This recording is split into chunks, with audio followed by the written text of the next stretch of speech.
podcasting since 2005. This is the King of Podcasts radio network, kingofpodcasts.com. WWE doesn't need AI or algorithms. What they need is a reboot. Woo! Hey, this is the Nature Boy Ric Flair. And believe it or not, whether you like it or don't like it, learn to love it. Because you have to listen to Wrestling is Real. It is the best thing going today. Woo! The worldwide leader of podcasting excellence. The King of Podcasts radio network proudly presents The Wrestling is Real podcast, because wrestling needs us. Welcome to episode 968 of the Wrestling is Real podcast. King of Podcasts here with you. Feel good. Feel slowed down, relaxed, chilled. And we can just get to this show and do a lot of things with it. So the AI story, I briefly touched upon it on the post-show episode for AEW Wrestle Dream that I did on Saturday, this past weekend.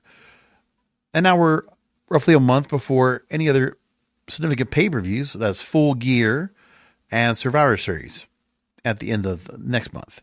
So the story about AI, now I already know that we're already past the whole story that Dave Meltzer originally put out, which is what I did talk about initially. Let me just go into that real quick and make sure everybody's all caught up on that. So I talked about the fact that Wrestling Observer newsletter, Dave Meltzer, reported about the recent hiring in WWE of a senior director of creative strategy, Cyrus Kosari, leading the transition into AI-based storytelling and integrate AI into various creative and production processes. So there have been conflicting reports. So Fightful Select then further adjusted the story and clarified things that creative has already been using AI tools for years, a glorified creative assistant, using simple tasks, looking up last time two wrestlers faced each other, rather than writing full-length scripts. An employee said that AI is offering not a starting with a blank page approach, but freeing up time for creative staff who often work long hours. And then the story from reporting from Wrestling Observer saying that early tests with an AI platform called Writer AI yielded poor results. It showed the limitations that AI has right now in understanding nuances, emotional depth, and history required for compelling pro wrestling storylines. I'm going to play that theory out. I'm going to test that theory tonight on the program. Just wait till you hear what I read out to you just to get the idea of this, okay? Now, Kosari's role will be integrating AI into video production and graphics. That AI will primarily help with production-related tasks, removing background noise, organizing files, rather than writing storylines. It's not intended to replace the human creative team. With one person from WWE, a top talent, saying that Michael P.S. Hayes, Paul Heyman, Ed Koskey are not AI, and that AI will not be used to create storylines on its own. Well, regardless of the creative process right now, it is creatively bankrupt. We're going back to CM Punk and Jey Uso now for the World Heavyweight title, because with Seth Rollins going out, now you have to have two new people for the vacated World Heavyweight title. We're not doing a tournament. We're doing a battle royal, and that's what they decided to go and do for this after all. Whatever that is. And Cody Rhodes apparently doesn't really have an opponent right now for his WWE Championship. They really don't have anybody set up. And the same cast of characters they're going to be putting up around. Okay, they got Drew McIntyre back once again against Cody Rhodes. Let's just keep doing some of the same stuff over and over again. So Drew McIntyre back up in that main event. LA Knight back up in that main event. It's the same cast of characters, older and have been around for a long time, with not any new faces being brought into the process. Very little, if any, because either Braun Breaker is being brought in where he was still going to be an afterthought, not for the next year at least. Was he going to break away from the vision? But now they've done that anyway because of Seth Rollins' injury. They just decided to expedite it. And as for Jacob Fatu, now they've written him off an injury storyline. Didn't even know he was injured, but he's out. And the story with him and the MFT is still ongoing. So he's stuck in that spot as well, only having won the U.S. title, dropping it, and that's it. And as for Jey Uso, he has a couple of short title reigns. For Braun Breaker, he had the Intercontinental title twice, and nothing since. I mean, Braun Breaker, anybody else, not being brought up to that title level, no, because nobody's going to go to that level yet. So the question is, we can get to a point where these older stars do not have to be the focus. This is the kind of thought when Kevin Nash or Eric Bischoff and Hulk Hogan would have thinking, right? So that Lex Luger stayed on top. So Scott Steiner stayed on top. So Randy Savage and Ric Flair and Roddy Piper and all these others would stay on top. The older stars, meanwhile, the cruiserweights and some of the middleweight stars, they would never get a look at. Jericho, Benoit, Guerrero. You wouldn't see them get up front. And if there was somebody that was going to be brought into the mix, DDP, who's an older guy anyway. So like in that kind of same vein, that is how it is. DDP is like what LA Knight is today. In that same kind of vein. Older star, but you're making something big of him and he, becomes a sensation. DDP was the same way like that. But he was already in the later part of his career, late coming in as a wrestler from a manager. And now you get to this point and like, okay, you got all these same stars at the very top and some of the other stars that are already super over, you're diminishing their value. Roman Reigns should not be in some feud with Bronson Reed where he loses twice. No, no. And you want to keep Seth Rollins at the very top, like he's got some creative control because Paul Heyman's up there and he has the control over that. It just doesn't work. My deal is what AEW did with their foundational pillars. They've let that move into the forefront. It was a couple of years ago that with all the major stars that they had, one thing that Tony Khan, I did appreciate, was making Orange Cassidy, MJF, Darby Allin, Jack Perry, probably some other names in the mix. You could say Ricky Starks was in there. You could say that, Sammy Guevara was in there. So there were some young faces in here that we've seen in AEW that they started putting more to the forefront and where they were being positioned. And some of the older stars, Chris Jericho, CM Punk, Bryan Danielson, you would see them, Jon Moxley, you would see them working with these stars. Kenny Omega, all these younger stars would be mixed in with the veterans. But we're not getting that. We're getting veterans on veterans. And there's not even a ceiling where the stars are now stuck in storylines that are meaningless on the main roster. No, they're being pushed sideways into this developmental thing that is NXT&A, that I've called it. That conglomeration. And they're not being moved up. And anybody that does get moved up, are they really doing anything with them so far? I mean, okay, you could say that we've had some call-ups with Carmelo Hayes or, now Ilya Dragunov is once again a U.S. champion. Okay. But then it's like, then you got to ask yourself, like, okay, the women's side, they have a lot of younger talent that is there, a lot of fresher talent. The women's side is always much more about fresher talent. So for Rhea Ripley or Asuka or the Women's Revolution going back to Charlotte Flair and Natty, Becky Lynch, Bayley, Nikki Bella, Alexa Bliss, Charlotte Flair, and then you now have the fresher talent that's coming in with Jade Cargill, Stephanie Vaquer, Julia, Tiffany Stratton, Lyra Valkyria, I always say her wrong. It doesn't either which way. But there is a freshness of talent that does get recirculated among the women's division. But they need more character development. Okay, you want to get behind Stephanie Vaquer? Let's do something more with her. I mean, more than just the horns and just the entrance that's there. It can't just be an entrance and a tagline, La Primera, that is encompassing who the star is. That doesn't work. You need more than an entrance and a tagline. Okay? It just can't be that. But that is what character development is right now in this current state of WWE, in this creative bankrupt state that they're in right now. They need a reboot. The stars are already there. They need their own foundational pillars on the men's side because that's the focus that gets more than the women's side. All due respect. The men's side, you have stars that already can be positioned right now. They do not need to wait. Okay. There is no thought process from the fans for sure.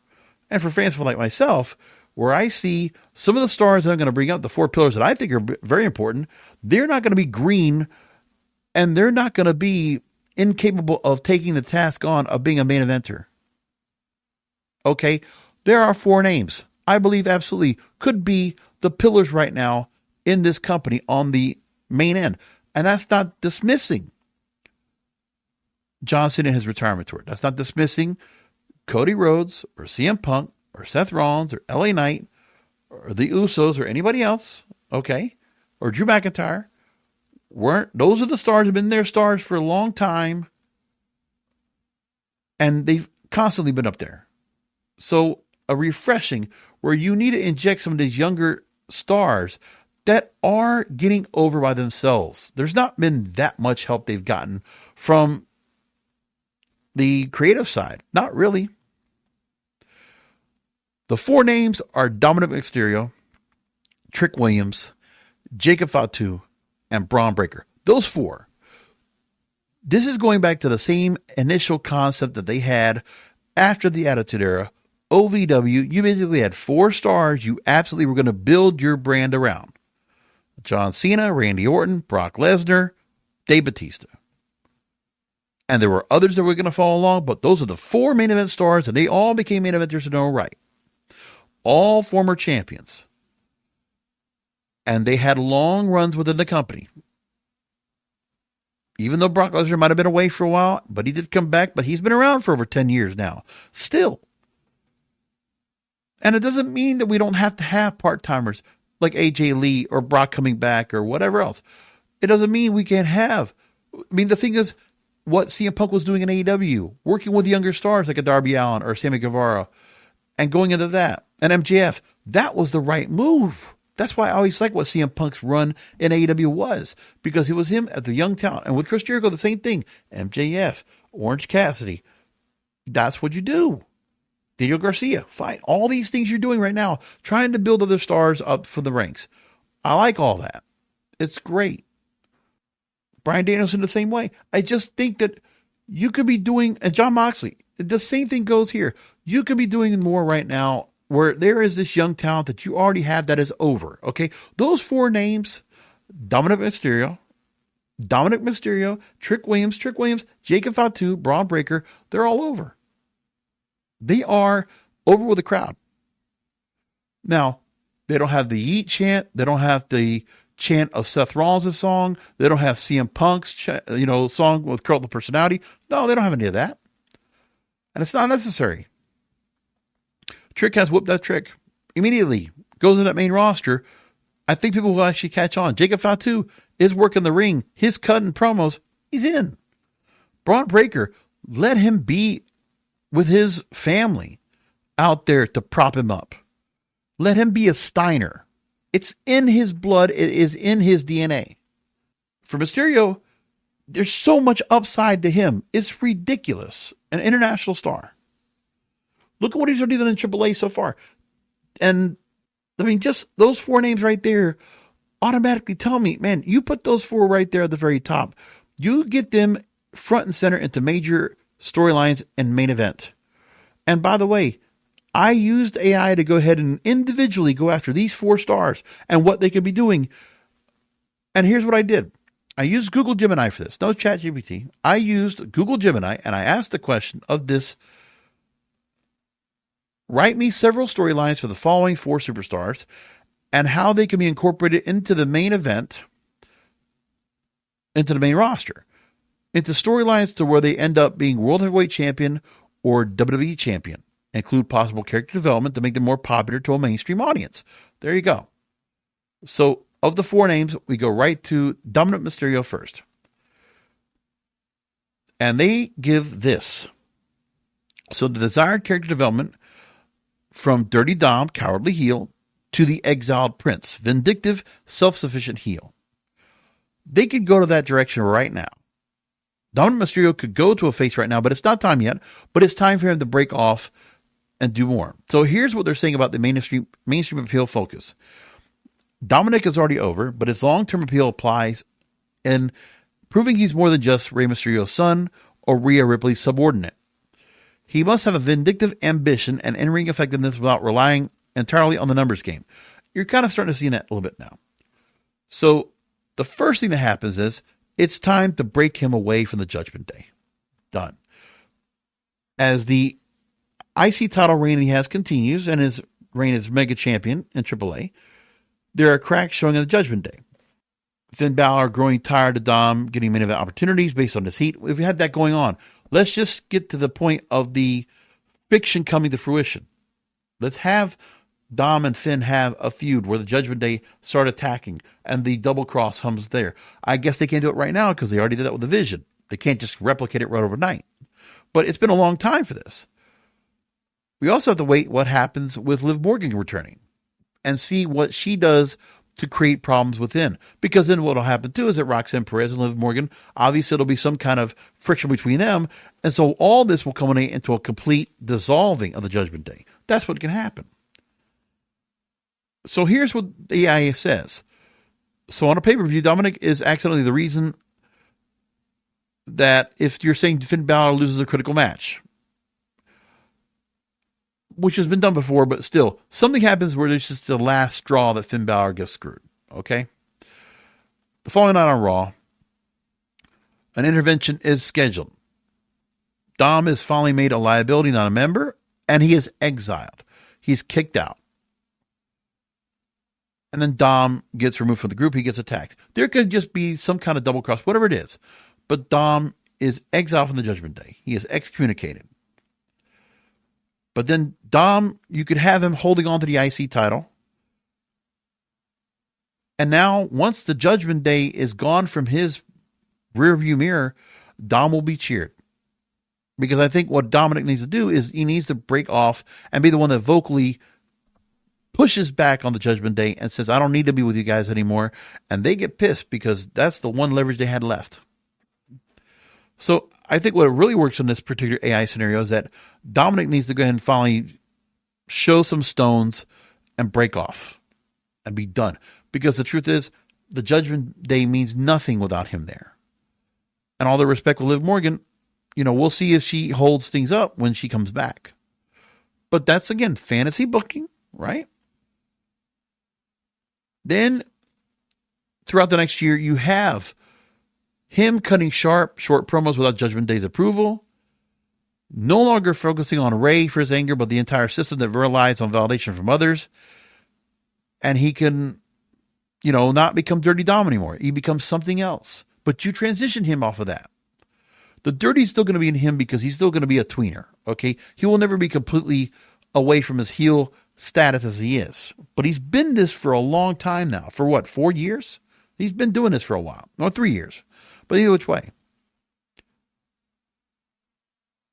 And then you get to a WrestleMania where you have him get into the Royal Rumble, make the Final Four, and he wins the Rumble, gets the title shot, and then you let him win the World Heavyweight title and go for it. And there we go. I mean, they finally get him to that point. I mean, something could happen where the IC title gets dropped before then. But I think what you do is he eventually needs to be winning a Royal Rumble to get into WrestleMania. And then win a World Heavyweight title, or whichever title it is, by that point. So that's Dominic Mysterio. That's one. Next, Trick Williams. And with him, solidify his main event mentality. He needs to be a credible elite level babyface. So put him back as a babyface once again. After he broke off with Carmelo Hayes, go for that. The entrance, the tagline, he's already got, but now more higher energy performances and more emotional payoff. What he needs to be is more like a Rock. Cocky. But we need to go and do more to the persona where it's not just a replication of the Rock, but something more of cocky, self-centered, and you make him more of a face that is with an attitude. And give him some things where he actually says something to cajole or put down opponents that become part of his whole point, and people just get into it. What The Rock would say, okay? Something like that would actually have to happen. Like, you give him that, and then you add on to things where he has more things in the promo to go and cut. So he should be in a storyline where he immediately comes into the main event storyline, where after a title win, say if it's Cody Rhodes or somebody else, and then you have lights go out or something that happens where the match is over, big victory for the champion, and Trick Williams comes out to confront. And then what you do is you basically make it where it's a veteran that's going to go after this cocky young star that has only been around for 4 years doing his thing, and then moving forward. But Trick Williams should absolutely not be in TNA right now. Put him in that main event, and I would say you could put him with a Cody Rhodes right now and get him into a program. And Cody's like, I'm going to try to mentor you, put you in your place, and Trick has none of it. And he shows that he's the franchise of the company. He's going to become the franchise player. Like, basically make it like that. It should be something in that same vein. Get rid of the NXT thing, the whole TNA thing. It's like he's been everywhere else but the main roster. It's time to go and put him in his spot. With a Trick Williams, you give him Money in the Bank. He should be able to get a title shot through Money in the Bank, and then he's chasing for it. It's taking him a long time to get to it. But that's what you do with him, is you get him up to the briefcase. I can see him absolutely going out there, flashing away with a stylish briefcase, and, you know,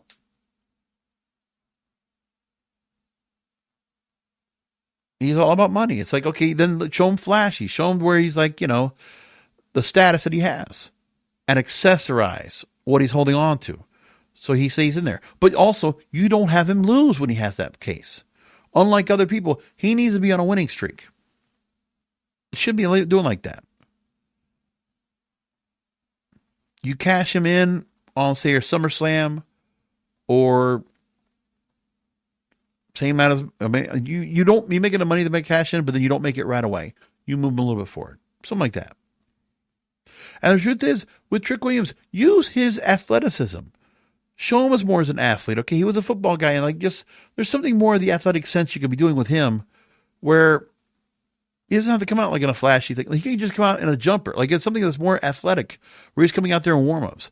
Something more to him. Like, you can even just do warm-ups that go into a particular style of his. Like, he should have a fashion sense that creates his own fashion. And play that up. Because I could totally see him doing like a warm-up kind of feel to it. And then just go off and, you know, one of the things like you could also do with Trick is you could give him a valet that he goes along with it, you know. And honestly, you bring Kalani up with him. Make them an item. Do something more with that. And then she goes on and splits away into the picture of the women's division, and you already bring her up because she doesn't do me in NXT and TNA anymore anyway. You can move her up already. She's already won multiple titles. Let's move her up.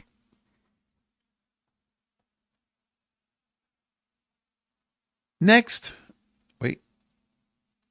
I just lost my spot here because I had it up here. Now I have to go back and find it. So give me just a second as I go ahead and pull this back up. The next name on my list is going to be Jacob Fatu. This is easy. Listen.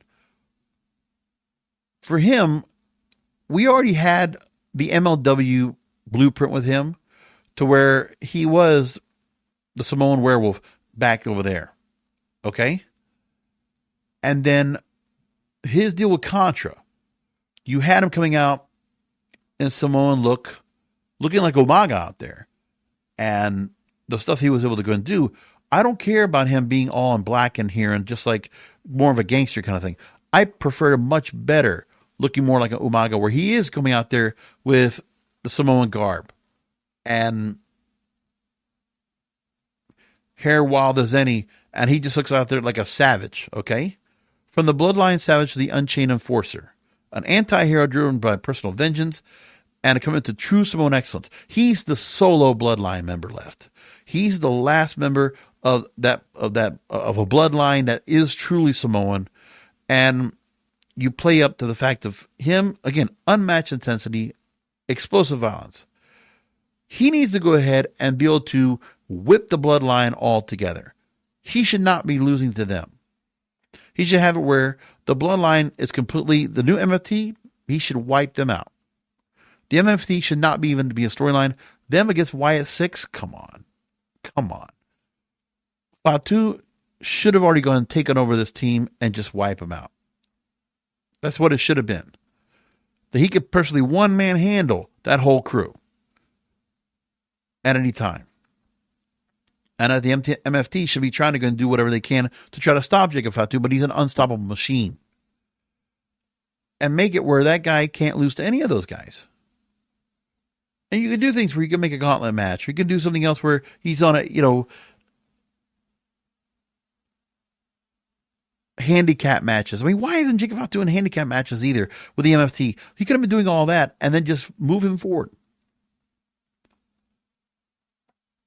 The thought of Jacob Fatu coming up and confronting Cody Rhodes on that SmackDown side to go after the WWE Championship would have been great. But they never went that far. And even Jacob Fatu could be someone that could be a Royal Rumble winner at some point. No reason why he shouldn't.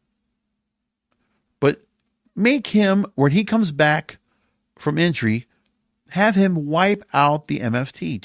He puts that behind him. And that will be enough. That will be more than plenty to go and show that he is put behind here.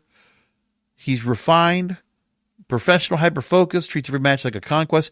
And we don't need to go ahead and get him all into the, like the not a mean kind of stuff. Like, let's move him along. Let's move along the talk. Because that was what he was talking like he was with the MFT. And, let's just change up Jacob Fatu more. Because he has much more to say. They limit his promos so much.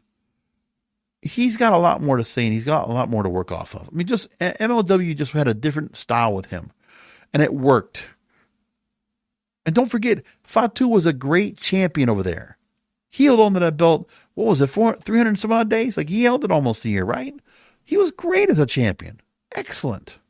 Won it a Saturday Night Superfight. I remember that.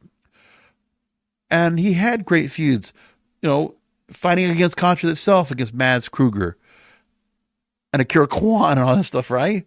And going against Joseph Samael. Like, all that stuff, the Contra unit, same idea here with the MFT. Just, Jacob Fatu needs to decimate the Contra unit. Like he did them, he needs to do the same thing with MFT. It's what worked in MLW. Do the same thing over here. Next up, Braun Breaker.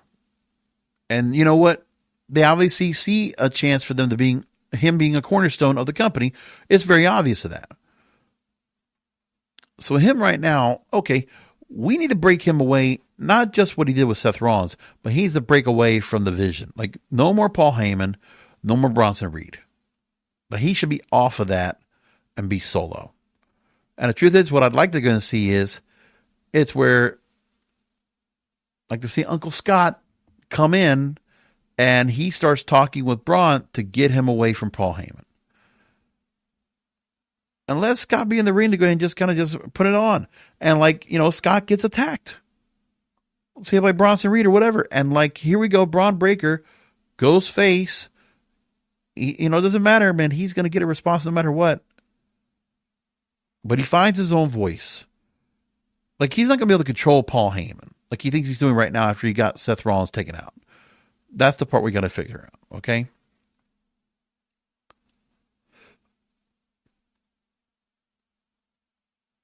Braun needs to realize that he's being held back by Paul Heyman. And that's the whole time. And that's the reason he needs to go and break up from the division in the first place. He's being held back, no matter if Seth is there or not. Seth wasn't just the problem. Paul Heyman's the problem.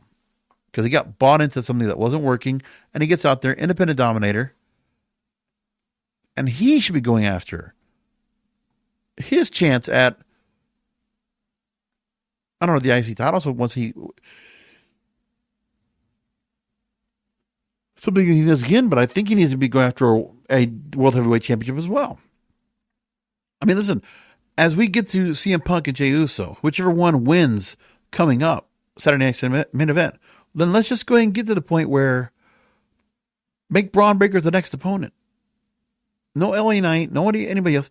Braun Breaker is next opponent. He's number one contender for the World Heavyweight title among the winner, the new champion crowned at Saturday night's main event. Just go for that right now. Don't even wait. And just do it. Those are the 4 pillars, 4 cornerstones right now to rebuild this company, to reboot it. And you have these 4 stars that have not been screwed over, okay? Remember, that was the one thing I always talked about when it came to Vince McMahon. With some of these gimmicks and some things that he would do, he would tarnish a character, and it took a lot for them to go and come over, to go and change, okay? When you think about what Drew McIntyre had to go and do to finally make himself who he is now, he had to go away for a while. TNA and then come back. Bobby Lashley, the same thing goes. Brought him back. Cody Rhodes was away, and then he came back. And another life for him, right? It's just those kind of things where you don't have any more people that have the chip on their shoulder that they're being brought in. Because remember, anybody else is coming from AEW or TNA or whatever else, they're just staying outside of there. Either you're in NXT or they're somewhere from NXT into TNA. Like the thing is, you have stars that are not going to go ahead and get pushed into any other space. Right now, that's not going to happen. No. So that's where they're going to leave things. But that's AI giving me the idea. And the thing is, I'm thinking what AI says here, there are mistakes within this. Let's make clear that. Okay. They're still including storylines that are not even part of things anymore, or talking about the bloodline and things where they, there's a lot of parts that do not compute that are essentially incorrect. But you can take what they have here and then go towards a storyline and go in a different direction. But the thing is, too, is you can also take some of these stars and put them in storylines with some stars that have already been a main event. Like right now, Sami Zayn open challenge to go ahead and put Ilya Dragunov over. We need Sami Zayn to go and start taking. Listen, he's such a main event star right now because of how he's been pushed to the moon. It's time to go and have him start taking some losses and start putting over some talent, because he needs to go and do some enhancement talent. He should be doing that. Personally, that's my opinion. That's so other stars that are in here as well should start be doing some work and helping to enhance stars. I mean, think about it like this when it comes to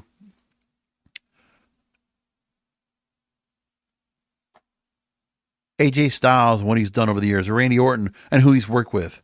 They've played along to go and work with other people. There's a few things I want to get into that came up throughout all my searching around on X for the last week or so that I wanted to go and bring up now that I thought we were going to go and just go through real quickly. So going back a week ago, there was Blake Monroe that actually recently spoke to the Ringer Wrestling Show. And when she was asked about why she joined NXT instead of the main roster, very ambassadorial answer she did. But the thing is, Blake Monroe, after her run in AEW, could have absolutely been in the main roster. But here's what she decided to go and say. Very well crafted what she did. NXT has got the highest viewership of any show I've been on. And I think you have to consider as well, WWE is so huge. So trying to go ahead and qualify the fact that NXT's as important a brand, or even more important than the main roster is. Interesting. The amount of TV equity they have with Bianca Belair, Rhea Ripley, Charlotte Flair. They have millions of followers, all this TV equity. I know I can go toe to toe with them, but I feel like, why wouldn't I go to NXT? By the way, Bianca Belair, Rhea Ripley, Charlotte Flair, they're kind of like afterthoughts right now. They're not necessarily, Bianca's not been on TV in a while, right? Charlotte Flair is out doing tag team work with Alexa Bliss on SmackDown. And Rhea Ripley, I mean, she's been hurt a little bit and she's been out there, but she's also, her character's been like kind of put in the backdrop as well. Not in a major focus right now anyway. Not for a while. Continue to build my brand. Continue to introduce the universe. Who may know me, probably don't. I don't think any of these kids would know me or anything. Tell them who I am. And also make NXT my brand, because I truly feel like I'm doing that and I can do that. Well, why wouldn't I take that opportunity? Build myself in, use the resources, be able to talk to Shawn Michaels and Matt Bloom and all these amazing coaches, learn and grow. So when I do go to the main roster, I've been going against these juggernauts. I really have the best chance possible to succeed because they're huge stars, so I've got to build myself a little. All right. It makes her sound like she's been sitting there for a while and she's not, like any of her accomplishments that she's done outside of the company is not there. Okay, come on. Now, she's 27 years old, but she has been working since 2019 as Mariah May. Revolution Pro Wrestling, Stardom, 2 years in All Elite Wrestling, okay. Already was on NXT UK in 2019. I mean, she's got a lot of time in her career. And when in AEW, I think they definitely made her get a chance to finally show that she was main event material. And she was. But because of the animosity that the WWE has for anybody that's AEW, I mean, she's even downplaying the fact that her career over there wasn't as important because that's where she's now in NXT, because that's where she's supposed to be. That's the pecking order. And that she doesn't think that she has the equity yet to be working with Bianca or Rhea or Charlotte. Interesting. I disagree with her. I think she should see herself as much higher up, because why would Stephanie Vaquer, who, you know,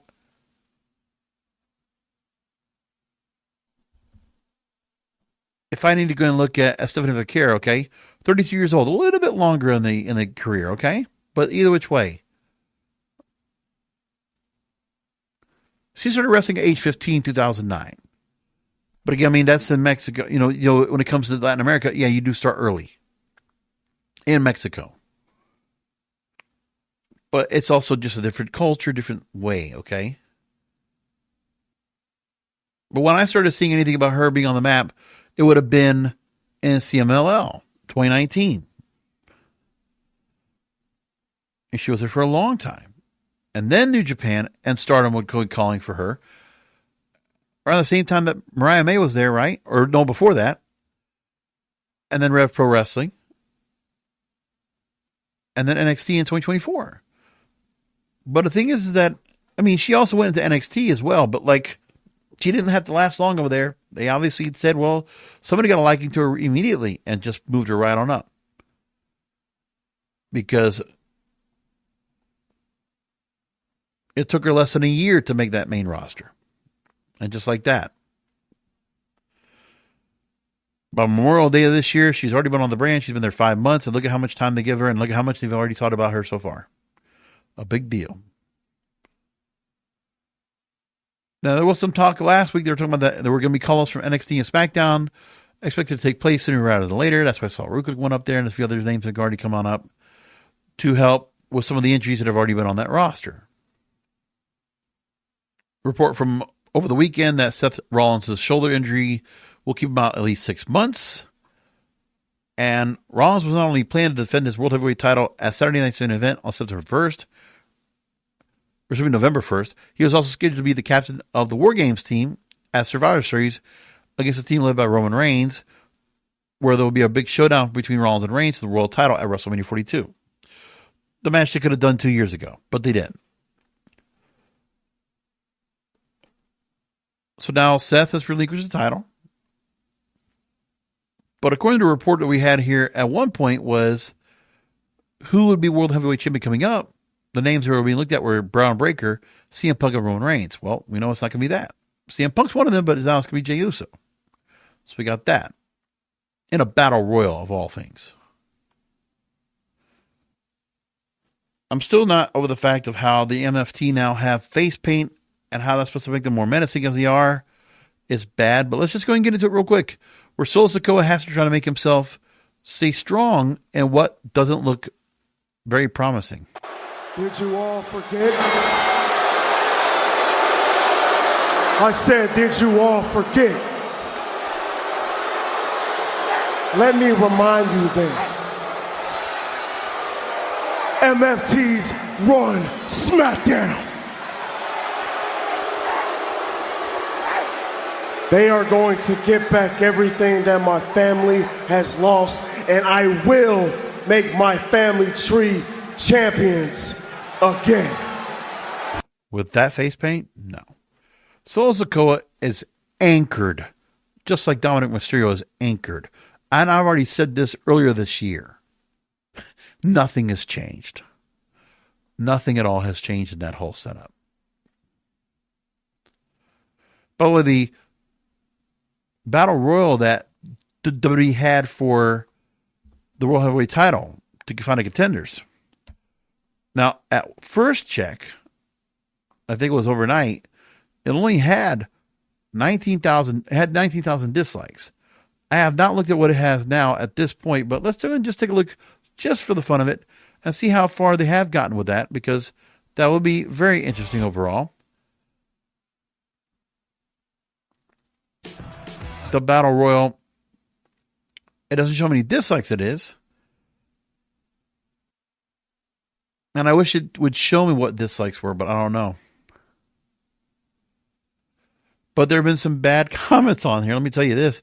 One person writing, Finn Balor, AJ Styles, LA Knight could have all been 5-star matches against Punk, and still we got 5 minutes of yeet, 3 super kicks, and half a spear, and a frog splash against CM Punk for the vacant world title. Another one, this feels worse when you remember that CM Punk made himself the number one contender, pinning AJ Uso. Another person writes, what we wanted, CM Punk versus LA Knight. What we would have expected, CM Punk versus AJ Styles. What we would have been all night with, CM Punk versus Dominic Mysterio. What we didn't want, CM Punk versus Jey Uso. Another person, Vince, forcing Roman down everyone's throats. Triple H doing the same thing with Jey Uso. Yep. And there's one last thing I'll bring up in here into the mix.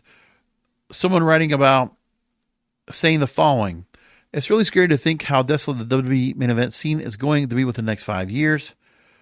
This is the real, blackpilling right now of this person here on X. John Cena leaving. CM Punk, the same age as Hulk Hogan in the last year of WCW. Cody Rhodes, Roman Reigns are 40. LA Knight's 40. AJ Styles is retiring. Randy Orton's retiring. Seth Rollins can't stay healthy. Kevin Owens has career-threatening injuries. And then somebody writes back from the fandom out there. They write, well, here's the names: Braun Breaker, Bronson Reed, Dirty Dom, Stephanie Vaquer, Tiffany Stratton, Blake Monroe, Carmelo Hayes, Javon Evans, Obafemi, Jordan Grace, Logan Paul, Montez Ford, Sol Sikoa, Trick Williams, Zaria Zolruka. So just name names. I don't know what that's supposed to mean. But if you want something a little more formulaic, a little bit more understanding, well, that's why I brought this here myself. And I said, you want to get things back the way it should be? 4 foundational pillars. A reboot. You make those the stars that need to be put front and center now in all storylines, and start it now.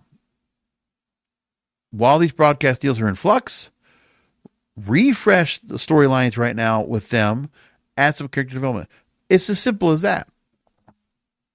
Now, what I'd like to really hear from people out there is what you think of my idea. Do you think that what I'm suggesting, does it sound good to you? I'd love to know what you think about it. So I hope some of you will go out there, and if you're listening on the YouTube channel or watching it, or however you're finding out, kingofpodcasts@yahoo.com, please do, and feel free to go ahead and send a message there. But think like this, okay? Feel free to go ahead and let me know what you think about all this. If you like any of the ideas of the booking ideas that I have here, I'd love to go and get your take on it. So I hope some of you will go ahead and take some of these AI generated and then my inputted ideas as to these 4 foundational pillars. Let me know if you agree with me or not. A couple more things I need to bring up. There were some comments after Wrestle Dream from Black Bolt 5514. The length of these pay-per-views are ridiculous. Tony needs to understand that it's not necessary. Also, the Mercedes belt thing, I have no problem with, but she is to lose all those belts and still she's strong enough to win the world title. A lot of these wrestlers have no self-awareness. By the way, quite surprised that she took the cake shot on TV tonight, and Chris Statlander being set up for the match for Full Gear and the Harley Cameron stuff. That was pretty funny. I like that. And then one more from Stay Woke Folks 93. They are marks, including the bookers. So we'll leave it at that, folks. Halloween Havoc for NXT is coming up this weekend. Okay. And we'll just leave it all there. We will keep an eye on this. And if there's anything more of the AI front that we come in with, obviously, the next couple weeks, we'll have talk about the process of creative and see if all these changes they're making right now are going to make any good direction or any headwinds. We'll find out. Come back next week for the Wrestling is Real podcast, because wrestling needs us.